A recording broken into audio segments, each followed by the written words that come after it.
mas eu quero compartilhar um pouco com vocês nessa noite. A gente vai entrar de férias, né, do estudo. Hoje vai ser o último estudo, que é dia 30 de junho. A gente só vai voltar dia 11 de agosto. Mas, então, eu estou aproveitando essas 3 últimas semanas, praticamente, para dar alguns estudos sobre vida cristã, falando um pouco sobre vida cristã. E quando a gente voltar em agosto, a gente vai ter um estudo temático, que eu estou trabalhando em cima de um tema, e a gente vai estar dando uma sequência, como a gente tem feito rotineiramente com nossos estudos pelo Zoom. Tá? Mas eu gostaria de falar nessa noite sobre um tema que tem vindo ao meu coração exatamente devido às circunstâncias, a pessoas e aquilo que nós temos vivido nesses dias. Eu quero falar sobre aprovação como uma grande bênção. Aprovação é uma grande bênção. Pode parecer estranho isso, pode parecer esquisito a gente falar isso, mas é o que a palavra de Deus traz para nós.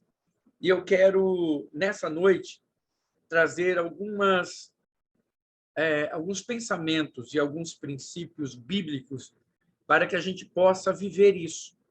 Então, em primeiro lugar, eu quero ler Tiago, capítulo 1, versículos 2 a 4.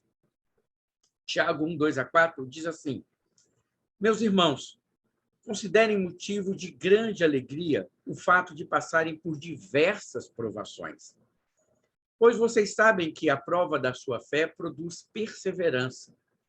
E a perseverança deve ter ação completa, a fim de que vocês sejam maduros e íntegros, sem lhes faltar coisa alguma. É interessante que Deus está aqui dizendo o seguinte, que as provações são uma grande bênção que Ele tem para nós. Realmente é estranho, é esquisito quando a gente pensa nisso, porque nenhum de nós gostamos de passar por provações, nenhum de nós gostamos de passar por dificuldades, nenhum de nós gostamos de sofrer com as circunstâncias da vida. E o interessante é que Tiago, ao escrever, ele não fala que é uma provação, mas há diversas provações. Ou seja, então, uma coisa que nós temos que ter em mente é que nós, dentro do contexto de vida cristã, nós sempre passaremos e teremos e viveremos dificuldades, provações. E talvez nós, muitas vezes, não aceitemos essa ideia e nem acreditamos nessa verdade, mas é uma verdade da palavra.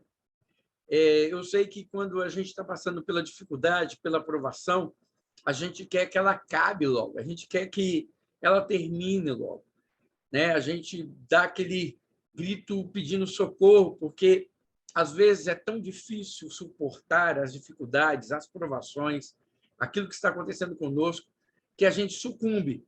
Mas a Bíblia diz que nós devemos olhar para tudo isso como algo positivo, como uma bênção de Deus para as nossas vidas. E nós precisamos entender esse princípio bíblico que Tiago coloca aqui. Quando nós aprendermos a viver e a experimentarmos esta grande bênção que Deus permite sobre as nossas vidas, nós vamos vivenciar verdades e a realidade bíblica de uma maneira diferente. Isso que é importante nós entendermos. E eu gostaria de mostrar aqui para vocês que para que nós venhamos a entender e vivenciar essa realidade de que a provação é uma bênção nas nossas vidas, eu gostaria de falar sobre 3 conquistas, 3 coisas que nós precisamos conquistar, que estão incutidas aqui nesse texto bíblico. São 3 ações, 3 passos, 3 conquistas que precisamos ter para vivenciarmos essa questão de entendermos que a aprovação é uma bênção para nós. E a primeira conquista chama-se alegria. Olha que coisa meio assim, né? Esquisita de dizer. Alegria. A primeira conquista que nós temos que ter no meio da aprovação é a alegria. Tiago, né, diz assim, meus irmãos, olha o que ele fala, meus irmãos. E aí ele fala, meus irmãos e minhas irmãs, sintam-se felizes quando passares por todo tipo de aflições, tende grande gozo. Esse versículo está na linguagem de hoje. E na versão que nós lemos é, meus irmãos, considerem motivo de grande alegria o fato de passarem por diversas provações. Nós temos que entender que a primeira coisa que Tiago fala aqui é que quem vai passar por tudo isso são os crentes. Ele fala, meus irmãos. Ele não está falando que quem vai passar por essa provação, quem vai passar por essa dificuldade, são aqueles que não conhecem ao Senhor. Estes também passam. Estes também vão sofrer. Desculpa. Perdão. Estes também vão ter dificuldades. Mas o que Tiago está dizendo aqui é que aqueles que não conhecem a Deus, eles não vão conseguir desfrutar dessa realidade e desse entendimento de que as provações e as lutas pelas quais nós passamos é uma bênção de Deus para a nossa vida. É uma bênção de Deus para a nossa vida. Por quê? Porque eles não vão conseguir entender a essência deste princípio. E é por isso que Tiago, ao iniciar esse texto, ele fala, meus irmãos. Ele chama a atenção para dizer o seguinte, olha, é nós que estamos em Cristo quem vamos experimentar isso, é nós que estamos em Cristo quem vamos compreender isso. E a primeira coisa que ele fala é o seguinte, tende por motivo de toda alegria. Nessa versão da linguagem de hoje, grande gozo. Grande gozo. É interessante que ele começa a dificultar as coisas para a gente, né? Porque, por exemplo, passar pela luta já não é algo bom. Então, a gente fala assim, olha, passe pela luta e fique firme, ok? Beleza, vamos lá. Mas aí ele já introduz dizendo o seguinte, seja alegre e veja isso com motivo de alegria. Se já é difícil aceitar e entender as dificuldades, imagina, então, ainda nos alegrarmos pelas dificuldades pelas quais passamos. Parece ser demais, parece ser algo realmente muito grande para a nossa natureza, para quem nós somos, né? E, olhando para esse versículo, talvez a gente pense o seguinte, que esse texto foi escrito apenas para uma classe especial de pessoas, para homens e mulheres, assim, sabe, cheio de fé, cheio de carismas de Deus, cheio de algo assim realmente que transbordante, pessoas não normais como nós. Mas a verdade é que não. A verdade é que não. Passar por lutas com alegria é para todos nós. É para todos nós. Passar pelas lutas com alegria é para quem tem uma experiência com Deus. É para quem o conhece. É para todo aquele que nasceu de novo. É isso que Tiago está dizendo aqui. Ele está falando assim, olha, meus irmãos, tende por motivo de muita alegria, de grande gozo, quando vocês passarem por diversas provações. Então, por que ele está falando isso? Ele está falando o seguinte, olha, entenda uma coisa, aquele que conhece a Deus, aquele que nasceu de novo, aquele que tem uma experiência com Deus, ele vai conseguir se alegrar mesmo em meio às dificuldades. Veja, claro, irmãos, que eu não estou falando aqui dessa alegria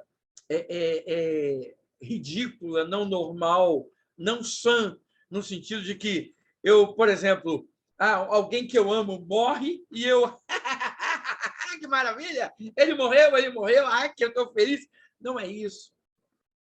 Essa alegria que a gente está falando não tem nada a ver com a questão de ficarmos gargalhando e rindo no meio da dor. Não é isso. A gente vai chorar, a gente vai prantear, a gente vai sofrer. Isso é normal, é do ser humano. Mas a alegria é aquele contentamento interior. É saber que, mesmo em meio a toda a luta, a verdadeira alegria não é roubada do nosso coração, porque nós temos Jesus conosco. Sabe? O que esse texto quer ensinar para cada um de nós é o seguinte, que existe um Deus que está no controle de todas as coisas. E que tudo, por mais que no momento da dor a gente não entenda, no momento da provação a gente não vai compreender, é que tudo coopera para o bem daqueles que amam a Ele. Para aqueles chamados segundo o seu propósito.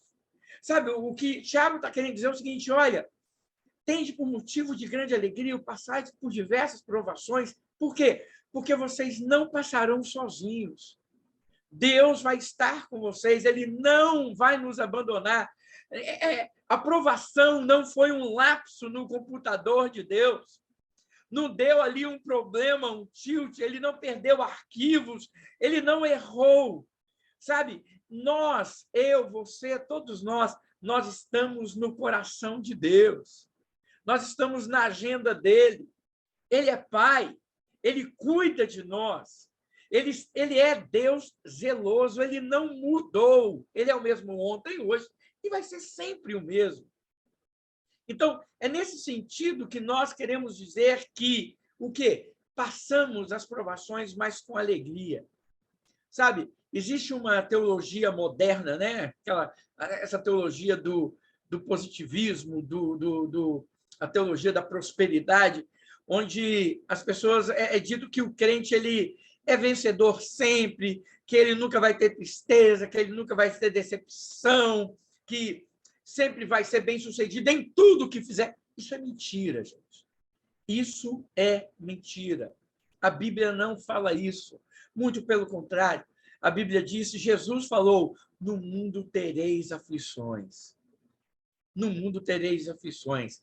Mas não temam, eu venci o mundo. Sabe, é isso que nós precisamos entender. E precisamos entender que o Senhor ele está conosco. Ele é a nossa sombra, a nossa direita. O Senhor é o nosso pastor que não nos deixa nada faltar.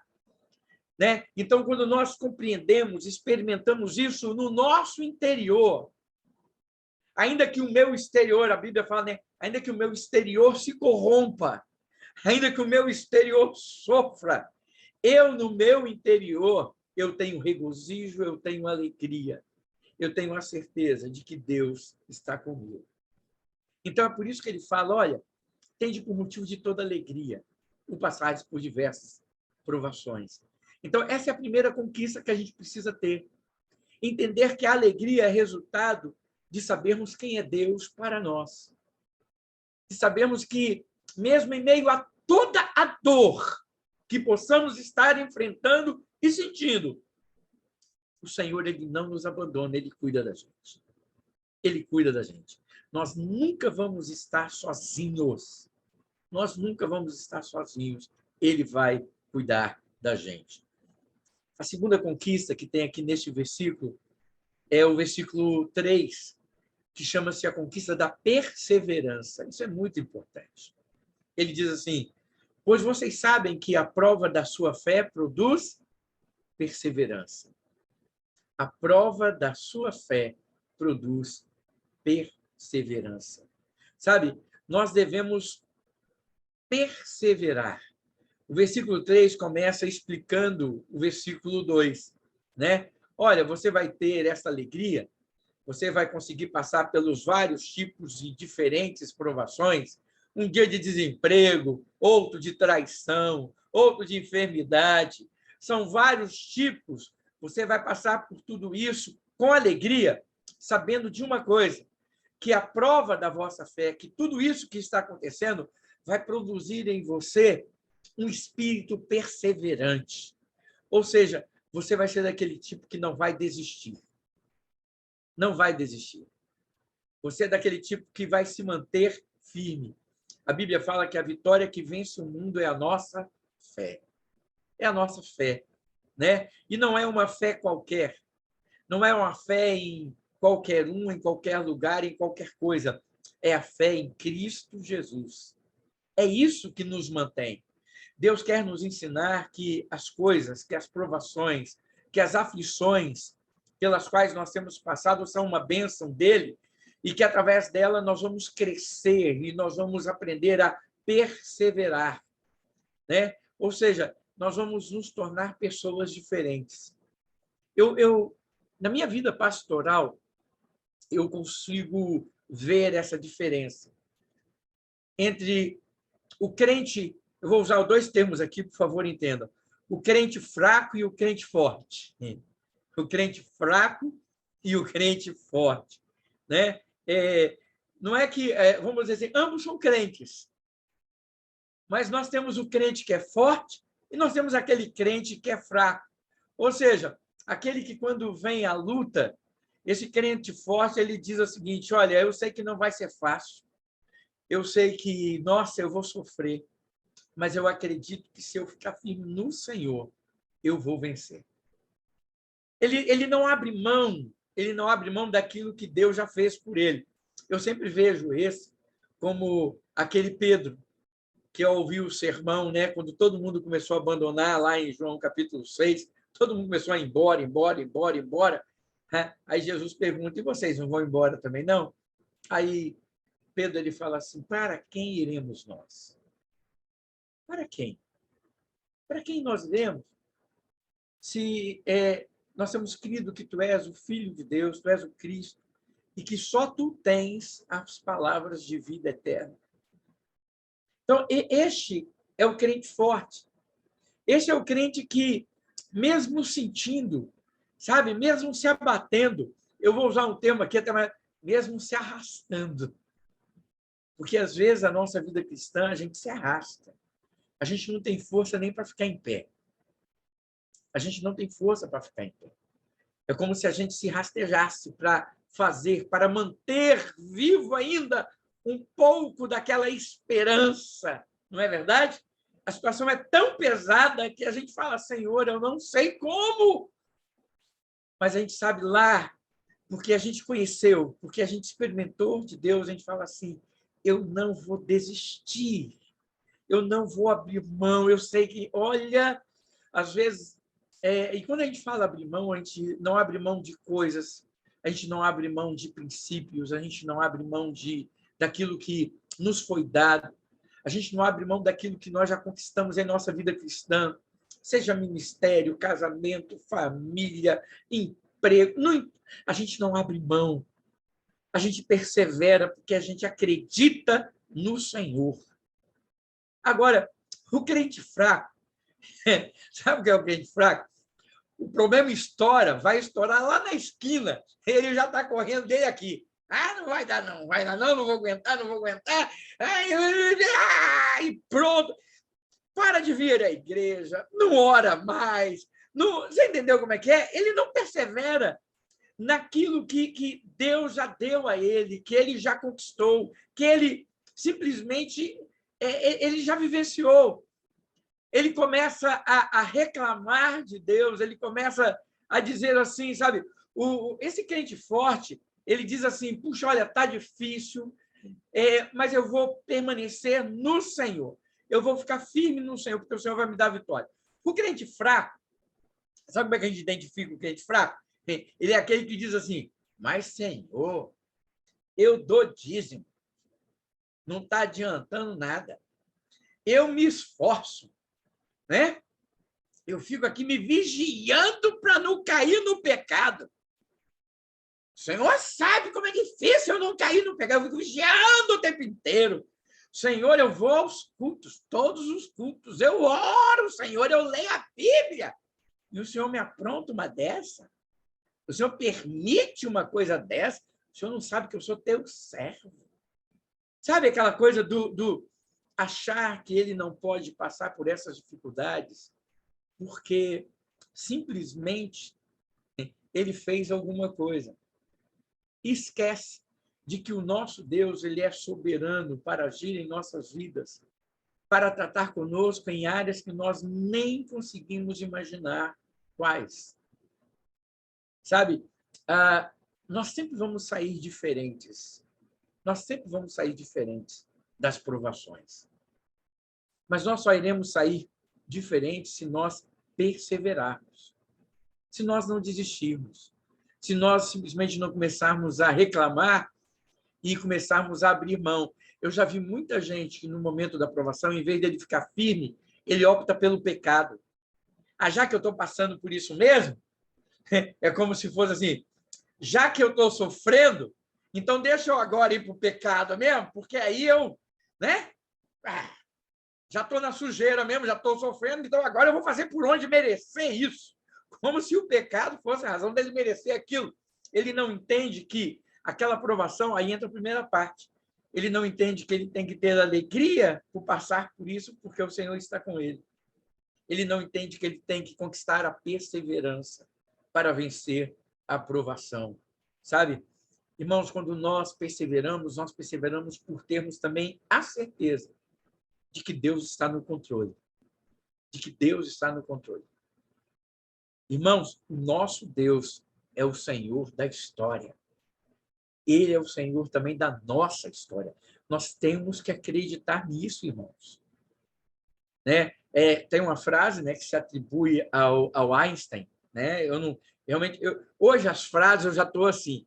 Algumas a gente sabe quem foi que falou. Outras a gente só fala que foi atribuído porque fala-se tanto que foi, mas aí quando você vai ver lá nas pesquisas, não foi. Então, eu estou falando aqui, uma das frases que se atribui ao Einstein é o seguinte, que ele disse, Deus não joga dados.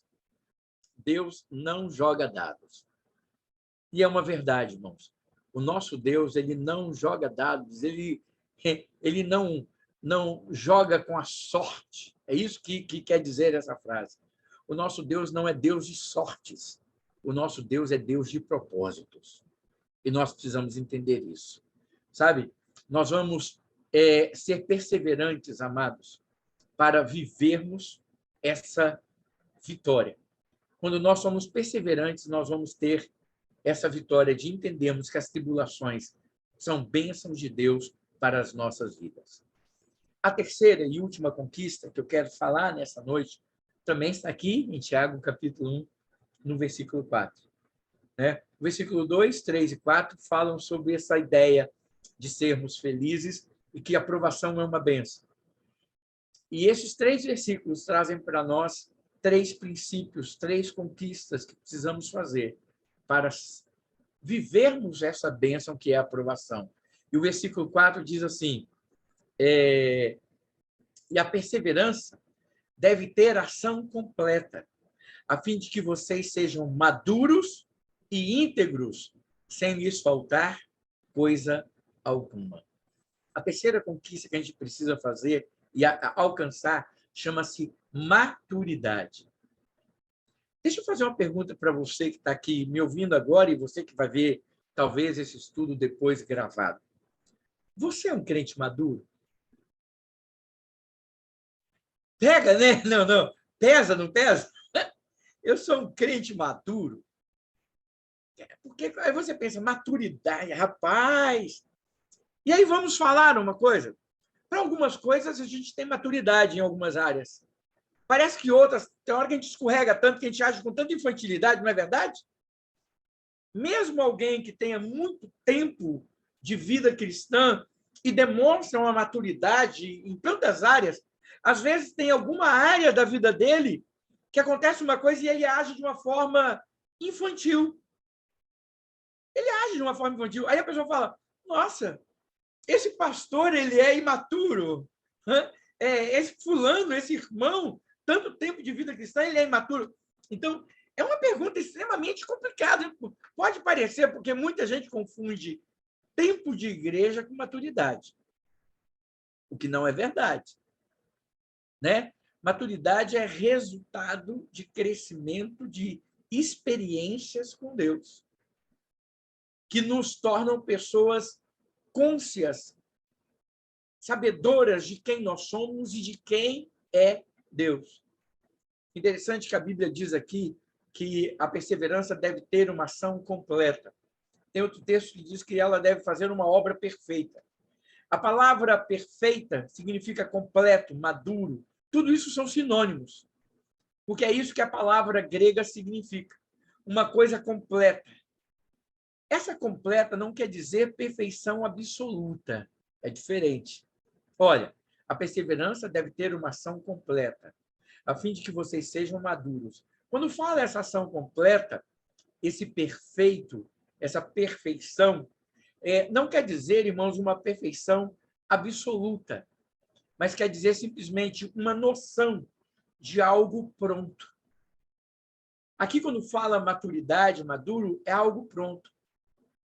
Tanto que nos pergaminhos, nas questões jurídicas, a palavra que era usada para representar a maioridade civil ou responsabilidade civil era simplesmente a palavra maduro.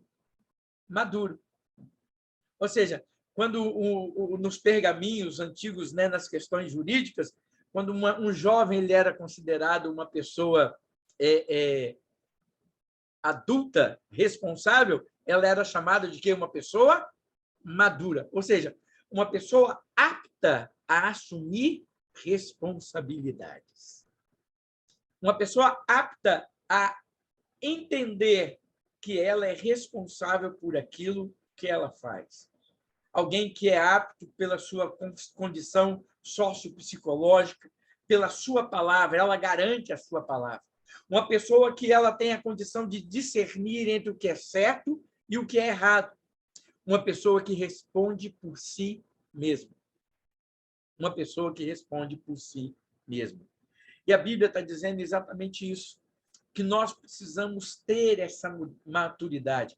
Essa é uma conquista que nós temos que experimentar. E Deus quer usar de todas as circunstâncias. E Deus usa, olha só, das provações para nos levar a essa maturidade. Eu, quando falo da provação, eu não me torno aqui, nem quero me tornar aquilo que se diz, né, um defensor do cataclismo, um defensor das coisas ruins, um pregador de que é o seguinte, nós temos que sofrer porque nós precisamos sofrer. Não, não é isso que eu estou pregando aqui, não. O que eu estou falando é o seguinte, é impossível, irmãos, na vida cristã, nós passarmos pela vida cristã sem sermos e enfrentarmos provações. Aquele que quiser viver piedosamente será provado, será tentado. A Bíblia fala isso. É impossível vivermos a vida cristã sem sofrermos ataques. Hoje, eu fui orar por uma pessoa, com outros pastores, com outro irmão. Eu fui orar por uma pessoa que está passando por uma dificuldade, sofrendo com uma dificuldade, passando por uma provação. E essa provação é como a gente estava orando lá. Às vezes, a gente orou que pode ser um ataque do maligno, uma retaliação, algo que o diabo está tentando fazer para impedir o cumprimento da obra do Senhor na vida dessa pessoa. Como pode ser também algo físico, uma enfermidade física. Então, nós não conseguimos discernir isso ainda, mas nós oramos repreendendo os dois. Mas essa pessoa está passando por essa provação. Então, olha, é impossível, irmãos. Eu sei que cada um de nós estamos aqui, olha, é o Samuel, é a Aninha, é o Rodolfo, é o Mário, sou eu. Todos nós passamos por provações. Isso não quer dizer que a gente tem que sofrer. Não, eu gostaria que ninguém sofresse. Eu também não quero sofrer, mas eu passo por provações. Agora, eu tenho que entender o seguinte, que Deus usa também das provações, não somente as provações, mas ele usa também as provações para que nós cresçamos, para que nós venhamos a amadurecer. Ele usa também das provações para produzir resultado em nós, né? Como diz essa palavra grega, uma obra completa. Ele usa das provações para que nós sejamos formados e forjados, pessoas diferentes.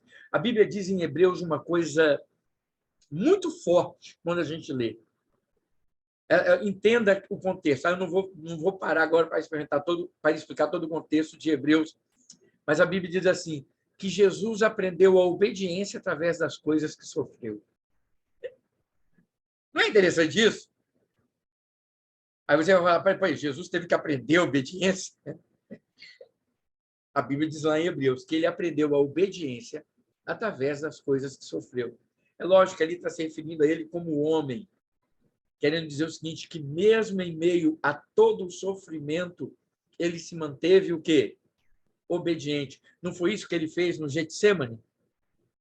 Ele queria passar por aquilo? Senhor, se possível, passa de mim este cálice. O que Jesus está falando ali é o seguinte: Senhor, eu não quero. Eu não desejo isso. Tanto que a oração dele final é: Senhor, mas não seja feita a minha vontade. Qual era a vontade dele? Senhor, eu não quero. Eu não quero passar por esse sofrimento. Eu não quero passar por essa provação. Senhor, eu não quero. Mas não seja feita a minha vontade, seja feita a sua. É nesse contexto que Hebreus está dizendo, né? Que ele aprendeu a obediência através das coisas que sofreu. É no sentido de que ele, como homem, o sofrimento que mesmo em meio ao sofrimento das decisões e daquilo que ele sofreu por ter decidido fazer aquilo, ele se manteve fiel e obediente ao Pai. Então, é nesse contexto que eu estou falando. Então, irmãos, olha só, Deus prova a nossa fé. Deus prova. Por quê? Porque o desejo dele é que nós sejamos maiores de idade. O desejo dele é que nós tenhamos uma vida amadurecida espiritualmente. Deus, amados, ele não nos quer ver errando, sendo reprovados. O que ele quer nos ver é provados e aprovados. Ele quer que a aprovação nos leve à aprovação. É isso que ele quer. A Bíblia diz, né? Antes crescei na graça e no conhecimento do Senhor Jesus. É isso que ele quer que a gente faça. Ele quer que a gente cresça na graça e no conhecimento do Senhor Jesus. E para isso, ele usa o quê? Ele usa as provações. Então, irmãos, é nesse contexto que Tiago diz: meus irmãos, tende por motivo de toda alegria o passardes por diversas provações. Tende por motivo de toda alegria o passarem por diversas provações. Pois vocês sabem que a prova da sua fé produz perseverança. E a perseverança deve ter ação completa, a fim de que vocês sejam maduros e íntegros, inteiros, sem lhes faltar coisa alguma. Irmãos, que a gente possa entender e viver isso em nome de Jesus. Eu sei que não é fácil. Eu sei que nenhum de nós gosta. Mas o Senhor sempre tem o melhor para nós. Mesmo que a gente não entenda agora, nesse momento, que isso seja o melhor. Amém? Que Deus abençoe em nome de Jesus. Era essa a reflexão que eu queria trazer nessa noite para todos nós, encerrando assim esse semestre, né? E em agosto a gente estará de volta em nome de Jesus. Que Deus abençoe o seu coração. Está aberto aí, se alguém quiser falar alguma coisa, fique à vontade.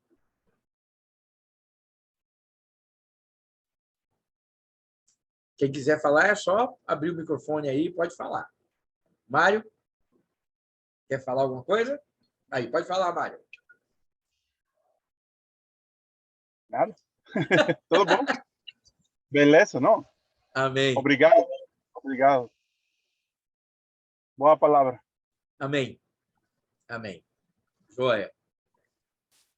Tá aí, se alguém quiser mais, alguém quer falar alguma coisa, senão nós vamos orar para encerrar em nome de Jesus. Amém. Então vamos orar.